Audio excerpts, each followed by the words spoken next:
Welcome to this week's episode. I am so excited to bring on Cindy Ellen to my podcast. Welcome, Cindy. Hi, I'm so excited to be here. Thanks for having me. Tell the listeners a little, obviously I know who you are, but tell them, where are you located? What are you up to? I live in Edmonton, Canada. I work currently as a business energy coach and healer for fierce and determined female entrepreneurs. And I help them go from feeling really stuck and defeated to feeling on fire and completely successful by their own definition. And I do that through coaching and energy work and other mindfulness practices as well. And I think actually that's how we met. So we met in the summer of 2016, almost 2 years ago now, my gosh. But Jennifer Jade's Dream Starter program, which was an online group program for female entrepreneurs. So, and Cindy and I have a ton in common. We love travel and we both quit corporate. And maybe, do you want to give just a little background information? My notes from us talking were that you used to be in that high stress level, oil and gas, and engineer, and what was your breaking point that you quit and realized I can't do this anymore?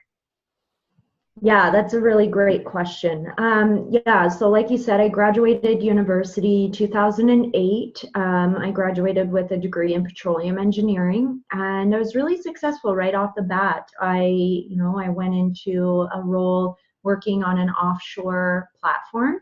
I was flying in, flying out every 3 weeks, and that job got me promoted into a 10-year role about 6 months into my career.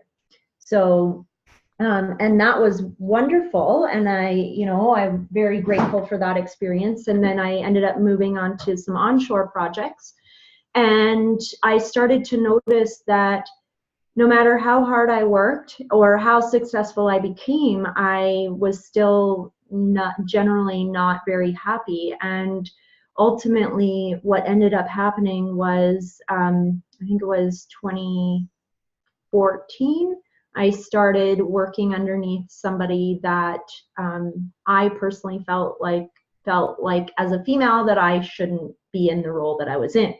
And so no matter how hard I worked, it wasn't good enough. And then I started taking that home and feeling just my own self-confidence and things starting to dwindle. And I felt just like I wasn't good enough in my own life. And I would start to wake up feeling really depressed. And, I had all these things going for me. I was at a 6-figure career. I had, at the time, I think I had 3 houses, nice fancy cars that we were driving, traveling all the time. But I was really unhappy in my life. And, it came down to feeling like I just wasn't good enough, or that no matter how hard I worked, that it wasn't bringing me joy and fulfillment. So it was a breaking point where the anxiety from my job, and anytime my phone would ring, I would get this like I wasn't sure if it was going to be him, like what was he going to come down on me for now, that kind of thing. And it sent me to the doctor's office, and the doctor ended up putting me, I was 29 years old at the time, and she ended up putting me on stress leave. And I thought, okay, I'm 29 years old, I'm only 7 years into my career, and I'm on stress leave. Like, this is crazy. Like, I can't live my life like this. And so that was where I finally started to do something about it and start to become more open-minded and do that inner work and that inner reflection. So what did that mean for you? Were you reading, attending seminars? Where did you realize I have to stop seeking without the validation outside of me? And how did you find it internally? Yeah, so it started with reading, and reading was kind of what opened my mind, like opened the door just a crack, right? And that moment when I was sitting in that doctor's office, knowing what was coming and knowing that I was going to have to take time off of work, I reached out to our mutual coach that we had, Jennifer Jade. I reached out to her because a lot of her story that she had been sharing was so similar, and I related so much to what she was sharing at the time, to my story. And so I thought, okay, well, this girl has obviously overcome that, and she's gotten to where, you know, she's in this happy place where she's running her own business and she has freedom and happiness and confidence, and that's what I want. So I reached out to her. We started working together both one-on-one and as a group, like you mentioned, where we met. And that was really what opened my eyes, having somebody kind of hold that mirror up for me and show me, you know, what it was that was going on. And that's what actually helped me see that my job was just a validation piece, like you said, right? Yeah. It was not necessarily because I was passionate about doing it. It was more because I thought that that was what I should be doing. So kind of like I feel in America, and tell me if it's the same in Canada, but for me, it's the societal norm, right? So you go to college, you get a degree, you get that corporate job, you work to get that next milestone and achievement till eventually you can retire, and then you enjoy life. Exactly. Very much. Exactly. And I, for me, being like just a perfectionist and wanting to have like the best of that, I just thought, okay, well, what's the fastest way to get me there? And I decided that's why I even chose studying engineering to begin with, was not because it was something that I had the passion for, but more so because I felt like, oh, that's going to make me fit into this box that you just described even better. Well, at least we broke out, right? But I want you to kind of, and this is not about, hey, everybody should quit corporate. That's not what we're saying at all. But I think what I also want you to maybe be able to get the message across is when you finally realize the stress level and, oh my gosh, I'm 29 years old and this can't be my life. When you finally made a decision and you're like, all right, I want more for myself, what happened for you? Yeah, so things started shifting pretty quickly from there. It was more that personal connection, right? So that connection to me and that confidence in owning who I am, and being okay with just who I was and not striving to be something different, right? So like trying to fit myself into a box over here or not. And so with that, I started standing up for myself when these conversations would happen and I was being ripped apart or what have you. And so from there, I started to realize that my life didn't have to be that way, right? That, you know, a lot of times when I would call somebody for advice, the advice I would get was, well, everybody hates their job, or, you know, it's just something you got to do. There's difficult people everywhere you go, so you're going to have to learn to just deal with it. It was a lot of suppression, right? Yeah. And then when I finally started to realize, wait a minute, those are limiting beliefs. That my life does not have to be that way.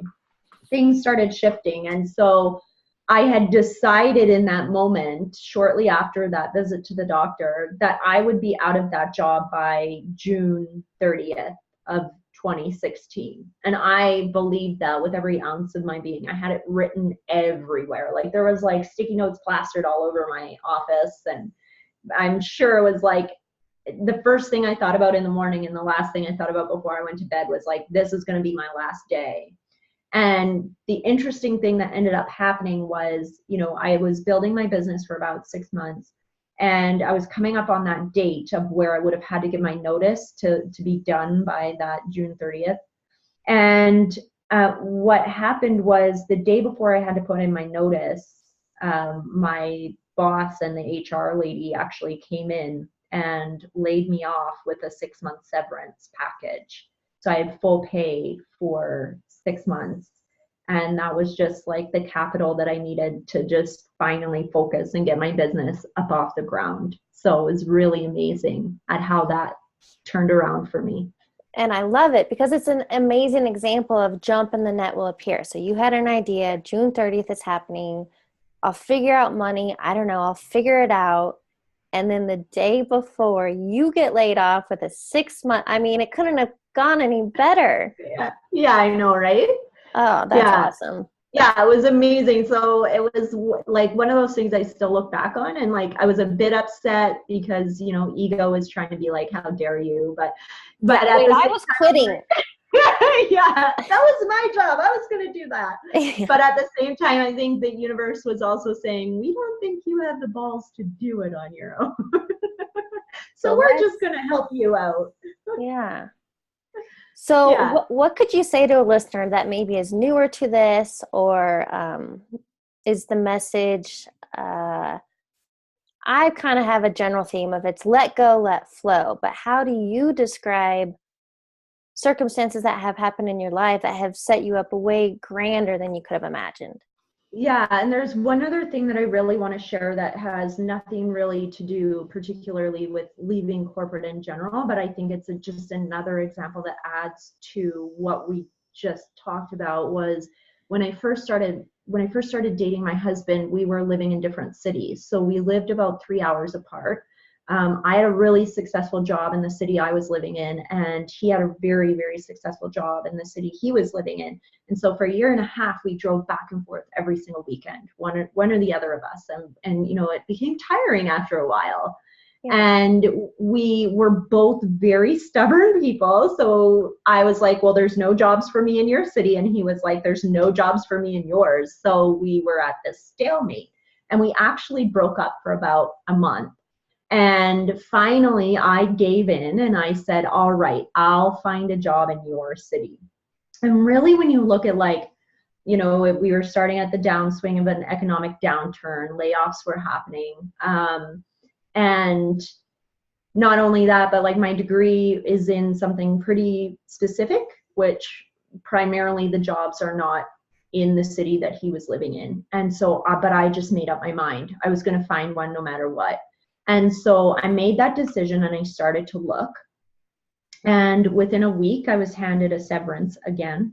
This was before the one that I just described. I was handed a severance, yet again, 6 months pay. And so from there, it kind of kick-started the change. I had to leave my apartment. I was moving up to live with my husband. And within 2 weeks of getting laid off, I had 3 job offers. So I went to 3 interviews. I was given 3 offers. I got the pick of what job I was going to take. But not only that, like, the economy in the state that it was in, it didn't really make sense. Like, I was applying for jobs that my background was not in. I'm a petroleum engineer, and these were mechanical jobs I was offered. So I just thought it was amazing, because for the first year and a half that we were dating, I was looking for jobs here and I couldn't find anything. But it was almost like that change in mindset, or that being open to actually allowing that opportunity to come in, if that makes sense. That mindset shift, from that point of me making that decision, it was less than a month to it actually coming to fruition. So you have the power to create whatever kind of experience that you want to create in your life. You just have to be open to seeing it as being available and possible for you. And knowing it could happen in a completely different route than you would have imagined. Totally. And that's the problem sometimes, is that we want to control the outcome. We think that we know best, or we think that, you know, we have to have things a certain way, or we want to determine the outcome before it even happens. And that's what prevents us from even taking that first step to begin with. We think we know, but we never know. And you can't see how things are going to work out. You just have to trust, and you have to be willing to take that first step without seeing the entire mountain, or without seeing the entire path before you. You have to trust. Love it. I'm writing that. Yeah. Learning to trust. Yep. Well, those are amazing stories. I also want to kind of go back to, I know this might not be the happiest topic for you, but earlier this week, I want you to kind of give those examples of what we focus on expands. So if we focus on shitty circumstances or bad things in our life, that's what we get more of. Or if we can step back and realize all the things we're grateful for, the little things that maybe run us off track aren't that big of a deal. So your computer issue as an example. Yes. Give that. Yes. Yeah, totally. So last week I had like the most amazing week. It was like something out of a magazine for me. Like I've had three major things last week that happened in my life that were like big, crazy goals for me for 2018, and they're happening. So I launched a tropical retreat. That's a dream come true, 2 years in the making. I launched an in-person business network, which was a total hit. And I did a speaking engagement live in person in front of a paid audience. And so these were major things. Like I slayed the talk. Everything went really, really well. We've got people signing up for our retreat. Like things are like, I'm flying high. And then Saturday morning, I woke up and my computer, which is brand new, it's not even 2 years old, it wouldn't even turn on. All my stuff for my businesses, I run a real estate investing business as well with my husband, and everything is gone. Like I don't have access to my laptop at all. It just wouldn't turn on. And so then we went into Best Buy to try to get it fixed or whatever, and they say they have to send it away for 3 weeks. So I just started like ugly cry, like trying not to cry in Best Buy because I'm like really worked up at the fact that my computer's gone, right? But I did allow that to move through me, and I allowed myself to be upset about it for a little bit. But then I noticed Monday morning, I jumped on the phone. I have a call first thing Monday morning with my accountability partner for my mastermind. And, first thing she says, well, how was your week, right? How was your week? And I told her, I was telling her about all these amazing things that happened and how wonderful my week had been. And I was just so excited to tell her that I crossed everything on my list. I did a good job, like all this stuff.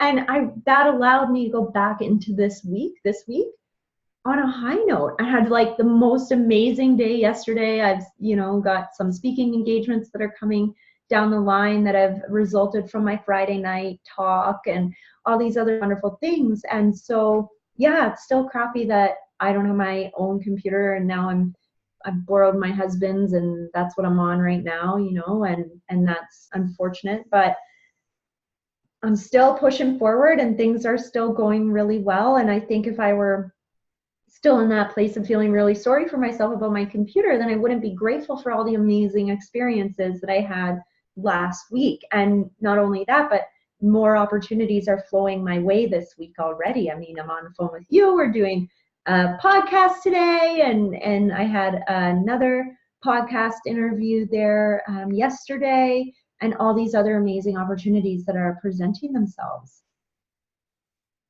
So I guess it's more like, don't let those little stumble blocks ruin your entire everything. Yeah, totally. Because those things are going to happen. There's things in life that come up that are upsetting, and it's okay to be upset about things. I think that if we try to be positive all the time, then we're actually doing ourselves a disservice, because we're humans. Like, we get upset. Allow ourselves to be upset and let that move through, but just don't live there. Go to your yoga class so that you can start to feel better, or do the meditation, or hang out with your friends that always lift your spirits, or whatever it is for you that always kind of brings you back around, so that you can start to focus back on the positive. Awesome. That is great advice to give, because I think a lot of people, they get stuck in that, oh, poor me, this shitty thing happened, and then that's where they stay. Yeah. Okay, so now I have a little bit of a fun part for you. I call these rapid fire questions. Okay. First thought that comes to your mind, say it. You don't really get to think about it. That's the point of them. Okay. Okay, right. So the first one, what is your next top destination you want to visit? Australia. Which parts? All of it. Is that an answer? Yes, but it's huge. All of it. I Yeah. know, I know. Yeah, I've got friends in Brisbane that I'd really love to go see for sure. That would be my first stop. And then I'm sure she would tour me around. Yeah. My goal when I definitely Australia is on my bucket list. I want to see Sydney, but I want to surf and then I really want to see a kangaroo. I just want to see a kanga. That's awesome. I'm Yeah. sure you will. Okay, what is your all-time, this might be hard, but one of your all-time favorite books, your go-to?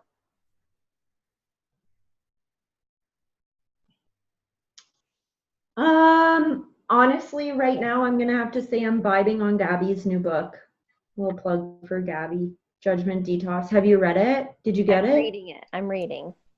Oh, it's so good.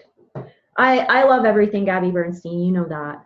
Yes. I think she's fantastic. That, but also I would say this is like my other super top one. Yeah, that You're a was going to badass. be mine.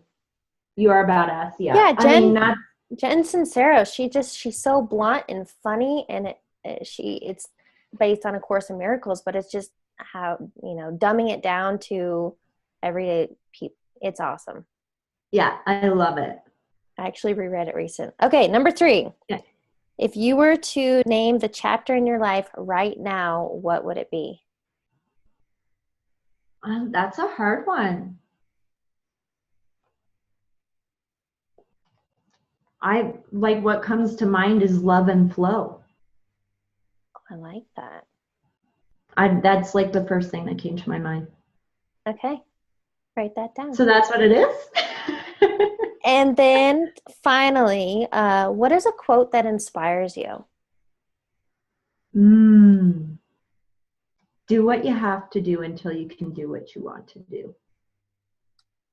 Especially, used to being in the corporate world or wherever it may be. That's definitely a good one.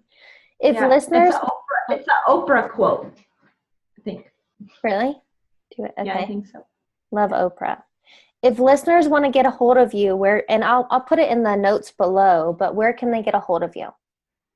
I primarily hang out in my private Facebook community, which is a free community for females that I run. So you can check me out there.